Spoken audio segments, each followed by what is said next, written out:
one of the things I share with writing students is some ideas of if we choose to embark on telling stories of absence, longing, injustice, silence, how can we go about it? Particularly if we're not published writers and we just have a story inside that we may want to tell but not tell. There's that tension that I think Lillian's play so beautifully is exploring, the desire to give the story that can't be told but must be told.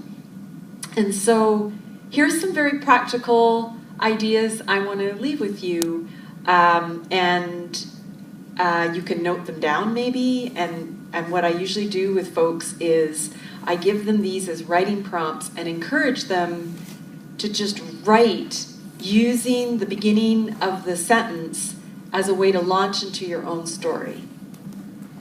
So the first prompt is, I remember as a child, I was so scared that. And when I think of all those kids, those young people at the P&E, you know, where many of us as BCers, we've gone there, we've gone into the animal stalls, and like, it's just, it really grabs you again and again, even if you know it, of what happened to young people, young Japanese Canadians there. So I remember as a child, I was so scared that. And you know, then we write about that maybe for 5-10 minutes. It's often helpful to set a timer, particularly if it's painful memories. You know, you want to do self-care. You do a little bit by little bit. And then you move forward. And these are the sorts of prompts I use to write my own difficult story. So we begin with, I remember as a child, I was so scared that. And then you write. And sometimes people just repeat that because it's so locked inside of him. And then eventually it will come out. And so then the second prompt. Very simple. These are very simple. I remember in high school when. I remember in high school when. And again, just listening to some of the stories here, there's a beautiful woman, oh, there she is at the back, and saying that, you know, she went to high school at Queen Elizabeth, and when she was 16, that's when that rupture, that terrible thing happened where you're taken out of everything. Imagine being 16 and then being interned or incarcerated. So I remember in high school when. And again, you know, you write for 5 minutes, 10 minutes, 15. Sometimes people find these prompts because they're just so simple and they go to the different points in our journey as people. They can lead you to all kinds of things. So I remember as a child I was so scared that. I remember in high school when. Then the third prompt, I remember my first day on the job at.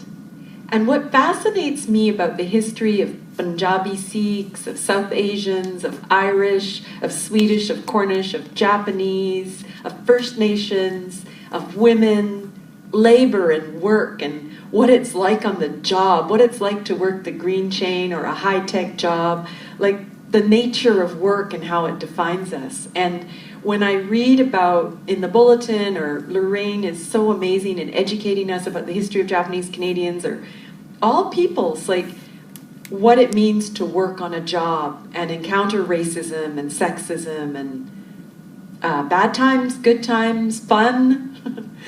You know, there's fun also in all the bad times. One of the things I remember so much about my family friend Shokomachi is his gift for laughter, you know.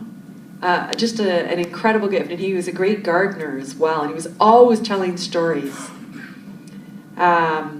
I remember the worst thing that ever happened to me was, and that's kind of the gut punch prompt. And my little side story is I teach here for SFU, and one of the instructors for a summer program I'm part of is the crime writer Jay Slade. And that's his pen name. And his dad in the 60s was killed in a really famous British Columbia small plane accident. And of course, given my own history with airplane disasters, I really took note of it. And he said this, and he says this in his writing class, if you're not writing from the worst thing that happened to you, why not? And sometimes there are very complicated and good reasons to not, and you respect it. But I think as human beings, if we are propelled, like some of us aren't, I can imagine my husband sitting here going, yeah, like, no way. So it's not like you have to or anything, but if you are here and you're interested in story and your own story, particularly if you're Japanese Canadian Surrey, this can be a very powerful prompt. I remember the worst thing that ever happened to me was, and then you write about that.